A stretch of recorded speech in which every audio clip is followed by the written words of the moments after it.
This Halloween, I will be reviewing one of the scariest songs in gaming. Is it from Silent Hill? No. Is it from Resident Evil? Also no. Is it from Nintendo? Absolutely not. This song does what Nintendo don't. You know me, the fighting freak Knuckles, and we're at Pumpkin Hill. You ready? This was a bold decision on Sega's part to include this as the first line. Is Knuckles just thinking this to himself? We can only assume that Knuckles is either thinking to himself or this is a deliberate fourth wall break. And some of the scariest games out there break the fourth wall. Knuckles asks if we're ready, but we don't know what we're preparing for. The song just started and we're already being thrust into it, unprepared for what's to come. I ain't gon' let it get to me, I'm just gon' creep.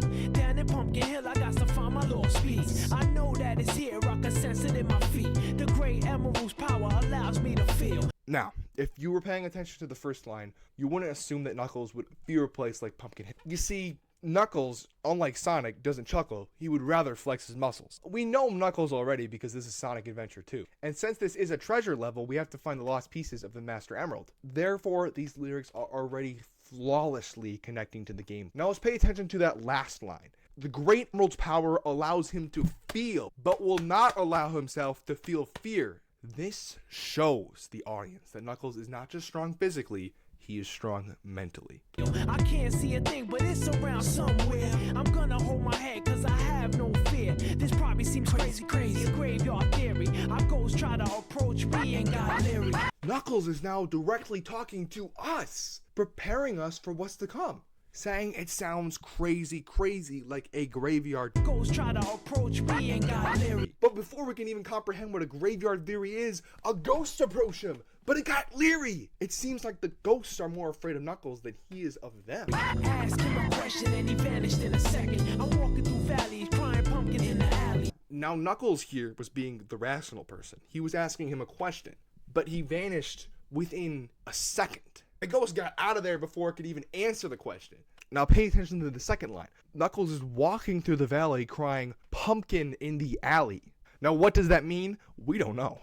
Only Knuckles knows that. Maybe he was going to ask the ghost a question about the pumpkin in the alley. This hypothetical pumpkin that is first being brought up now, we haven't heard about this yet. But this might come up later in the song, it might not. You just gotta listen to the rest of the song. Didn't seem happy, but they sure tried to get me. Had to back them up with a fist metal cracker. This next line reveals the intention of the ghost. The ghost didn't seem happy, but they sure try to get Knuckles, which kind of contradicts the last line. The last line shows that the ghost just disappeared, but now they're trying to get him. This is conflicting information. Is Knuckles a unreliable narrator? We don't know.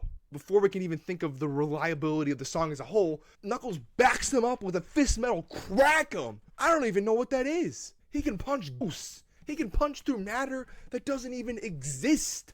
How insane is that? My whole entire worldview was changed after that line. Changed. But then I realized, should I even be trusting what he said about that? Because he said the ghosts are trying to get him, but he also said the ghosts are trying to disappear. So are they afraid of you, Knuckles, or are they not afraid of you? Which is it, Knuckles? I'm hearing someone saying you a chicken, don't be scared. It had to be the win, cause nobody wasn't there. Now Knuckles is starting to hear things. He's hearing that they're calling him a chicken, even though the ghosts seem to be the scared one. But Knuckles said it was probably just the wind because nobody was there.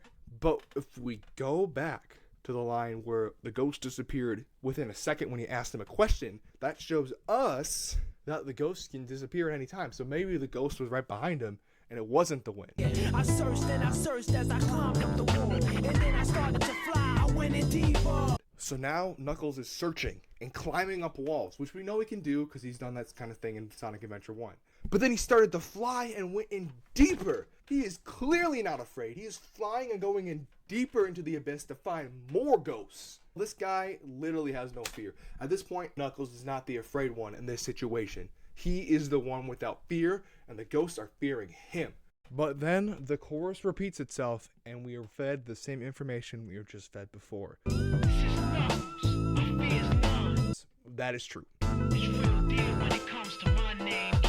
Now he's assuming we're children.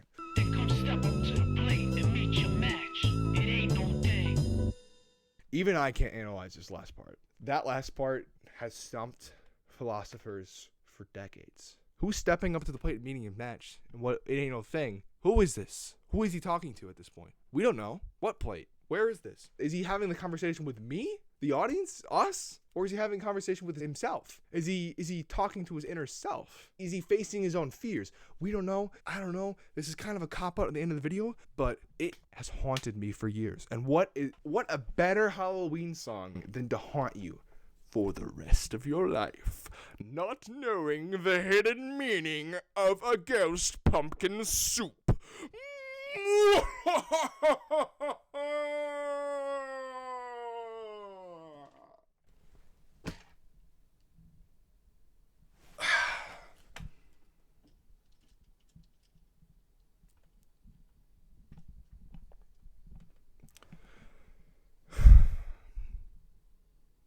Have a happy Halloween.